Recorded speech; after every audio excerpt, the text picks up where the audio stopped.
Congress party తెలంగాణలో ప్రజలను మోసం చేసింది చాలక ఇప్పుడు దేశం మొత్తం ప్రజలను మోసం చేసేందుకు బయలుదేరింది.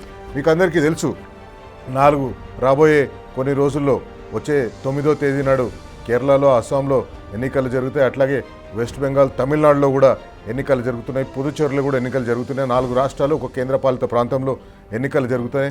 ఈ 4 రాష్ట్రాలు, కేంద్రపాలిత ప్రాంతాల్లో ఎన్నికలు జరుగుతుంటే కాంగ్రెస్ పార్టీ అక్కడ కూడా పోయి తెలంగాణ ప్రజలను మోసం చేసినట్టే అక్కడ ప్రజలకు కూడా మోసపూరిత వాగ్దానాలు ఇచ్చి మోసం చేయాలనే ప్రయత్నం చేస్తున్నాయి.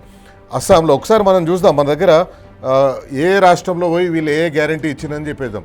ఒకటి, ఉచిత బస్సు, అది ఫ్రీగా దొరికింది. ఆర్టీసీ పుణ్యానికి వచ్చింది. ఆర్టీసీలో మీరు ఎట్లన్నా జనాల్ని తిప్పండి, ఆర్టీసీ లాసుల్లో అయినా పర్వాలేదు, ఆర్టీసీకి మీరు పైసలు ఇవ్వకపోయినా పర్వాలేదు అన్నట్టుగా ఏ రాష్ట్రంలో పోతే ఆ రాష్ట్రంలో ఆర్టీసీ ఒకటి ముఖ్యానికి దొరికింది. కాబట్టి కర్ణాటకతో మొదలు పెట్టుకొని కర్ణాటకలో సక్సెస్ అయినాం కదా అని చెప్పేసి తెలంగాణలో మొదలుపెట్టినారు.